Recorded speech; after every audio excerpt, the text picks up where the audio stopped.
त्रिबंध प्राणायाम आपकी शारीरिक सभी प्रॉब्लम को 15 दिन में ही नष्ट कर देगा। अगर आप त्रिबंध प्राणायाम को लगातार 3 महीने तक करते हैं तो आपके शरीर के सभी नाड़ियां शुद्ध हो जाएंगी, आपके शरीर में स्थिरता और मस्तिष्क में तीव्रता आ जाएगी। तो आइए जानते हैं हम त्रिबंध प्राणायाम कैसे करते हैं। सिद्धासन को लगाकर अगर हम मूल बंध, उड़ियान बंध और जालंधर बंध तीनों बंध को एक साथ लगाते हैं तो इसे ही हम त्रिबंध कहते हैं।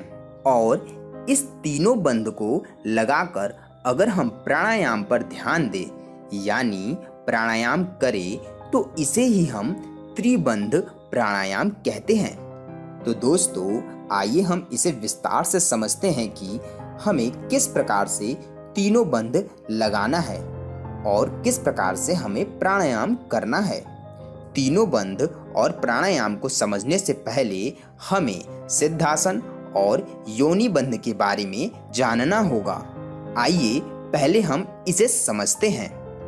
योनि स्थान अर्थात हमारे मल द्वार और मूत्र द्वार के बीच वाला स्थान।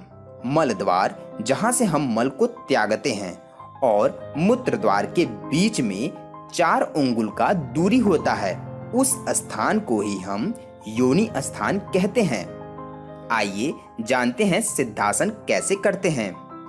सिद्धासन करने के लिए आपको अपने बाएं पैर के एड़ी को अपने योनि स्थान से लगाना होगा। लगाने का तात्पर्य यह है कि आप एड़ी पर बैठ जाइए, मतलब एड़ी से योनि स्थान दबा होना चाहिए, सिर्फ स्पर्श हो ऐसा नहीं होना चाहिए। अब अपने दाहिने पैर को बाएं पैर के ऊपर रख लीजिए। याद रखिए, आपको बाएं पैर के जंघे पर दाहिने पैर को नहीं रखना है। दाहिने पैर का एड़ी आपके योनि से स्पर्श होना चाहिए। यही स्थिति सिद्धासन कहलाती है। सिद्धासन सभी आसनों में श्रेष्ठ आसन माना गया है। वैसे तो सभी आसनों का अपना अपना महत्व है, परंतु सिद्धासन से हमें सिद्धियां जल्दी प्राप्त होती हैं, इसलिए इसका नाम सिद्धासन है। आइए जानते हैं मूल बंध के बारे में। मूल बंध लगाने के लिए आपको सिद्धासन में बैठ जाना है और अपने गुदा द्वार को यानी जहां से आप मल त्याग करते हैं उस स्थान को सिकोड़ना है। इसे ही हम मूल बंध कहते हैं। आप जितनी देर इसे सिकोड़ कर रख सकते हैं सिकोड़ कर रखिए, आपके लिए लाभकारी होगा। प्रारंभ में लंबे समय तक सिकोड़ के रख पाना मुश्किल होता है, इसलिए आप इसे संकुचन करें, अर्थात सिकोड़े फिर छोड़ दें, फिर सिकोड़े और पुनः छोड़ दें। इस तरीके को आप प्रारंभ में कम से कम 2 से 3 मिनट अवश्य करें। इस संपूर्ण क्रिया को हम मूल बंध कहते हैं। आप सिर्फ मूल बंध का ही अभ्यास कर सकते हैं। मूल बंध का भी अपना बहुत महत्व है, परंतु इस वीडियो में हम त्रिबंध के बारे में जानेंगे, इसलिए हम तीनों बंध को एक साथ किस प्रकार से लगाना है उसे इस वीडियो में जानेंगे। उड़ियान बंध अपने नाभि के ऊपर और नीचे वाले भाग को संकुचित करना ही उड़ियान बंध कहलाता है, अर्थात सीधा सा तात्पर्य यह है कि अपने पेट को सिकोड़ना ही उड़ियान बंध कहलाता है। प्रारंभ में पेट को सिकोड़ पाना आसान नहीं होता है, इसलिए आप प्रारंभ में अपने संपूर्ण श्वास को बाहर निकाल दें। इसके बाद पेट को अंदर की तरफ खींच ले, इसे ही उड़ियान बंध कहते हैं। अगर आप अपने श्वास को बिना बाहर निकाले पेट को संकुचित कर लेते हैं तो आप इस प्रकार से भी कर सकते हैं। जालंधर बंध। जालंधर बंध में अपने कंठ को सिकोड़कर ठुड्डी को हृदय से लगाते हैं, इसे ही जालंधर बंध कहते हैं। साधारण रूप से कंठ को अर्थात गले को सिकोड़ना आसान नहीं होता है, इसलिए आप अपने संपूर्ण श्वास को बाहर निकाल दें। इसके बाद अपने कंठ को सिकोड़ने की कोशिश करें, जिससे कि आप अपने कंठ को सिकोड़ सकते हैं और अपने ठुड्डी को अपने हृदय से लगा दें, यानी अपने हृदय से स्पर्श कराएं। इसी प्रक्रिया को हम जालंधर बंद कहते हैं।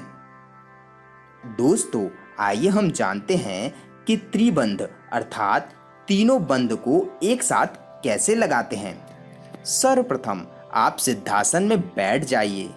इसके बाद संपूर्ण श्वास को बाहर की तरफ निकाल दीजिए। इसके बाद मूल बंद लगा लीजिए, यानी कि गुदाद्वार को सिकोड़ लीजिए।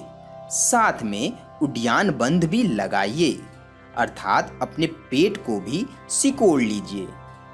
इसके साथ ही आपको जालंधर बंद भी लगाना है, अर्थात कंठ को, गले को सिकोड़ना है और ठुड्डी को अपने हृदय से स्पर्श कराना है। यही तीनों बंद जब एक साथ लगते हैं तो इसे हम त्रिबंध कहते हैं। तो दोस्तों, अब त्रिबंध प्राणायाम में आपको अपने श्वास पर ध्यान देते हुए बंध को लगाना है, यानी सर्वप्रथम आपको संपूर्ण श्वास को बाहर निकाल देना है।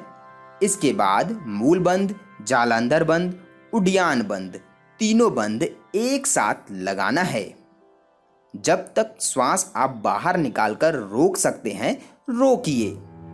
इसके बाद श्वास को पेट में भर लेना है और श्वास को रोकना है। तत्पश्चात मूल बंद, उड्डयन बंद और जालंधर बंद लगाना है। जब तक श्वास को पेट में भरकर रख सकते हैं, रखिए और साथ में तीनों बंद भी लगाकर रखिए। इसके बाद पुनः श्वास बाहर की तरफ निकाल दीजिए। बाहर की तरफ श्वास को निकालकर जब तक रोक सकते हैं, रोकिए। साथ में तीनों बंद को लगाइए। इसी प्रक्रिया को आपको बार बार करना है। तो इसे ही हम त्रिबंध प्राणायाम कहते हैं। दोस्तों, श्वास को पेट में भरकर तीनों बंद लगाना थोड़ा मुश्किल होता है, परंतु अगर आप इसका अभ्यास लगातार करते रहेंगे तो आप श्वास को पेट में भरकर भी तीनों बंद बहुत ही आसानी से लगा सकते हैं। दोस्तों, तीनों बंद हमारे जीवन के लिए बहुत ही महत्वपूर्ण है। इसका चमत्कारी बदलाव आप सिर्फ और सिर्फ 15 दिन में देख सकते हैं। अगर आप 15 दिन इसे बस 10 मिनट भी करते हैं तो आपको बहुत बड़ा बदलाव देखने को मिलेगा। तो दोस्तों, यह था त्रिबंध प्राणायाम के बारे में। आपको त्रिबंध प्राणायाम के बारे में जानकर कैसा लगा, आप हमें अवश्य बताएं। आपको हमारा वीडियो पसंद आए तो वीडियो को लाइक करें। त्रिबंध प्राणायाम के बारे में अगर आपको कोई महत्वपूर्ण जानकारी देनी हो तो आप हमें कमेंट में अवश्य दें, जिससे कि आपका ज्ञान संपूर्ण लोगों में फैल सके। जिन लोगों को इस वीडियो की ज़रूरत है उन्हें आप अवश्य शेयर करें।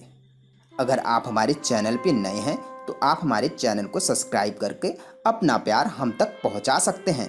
नेक्स्ट वीडियो में मिलते हैं नेक्स्ट टॉपिक के साथ। तब तक के लिए bye bye. Thank you for watching.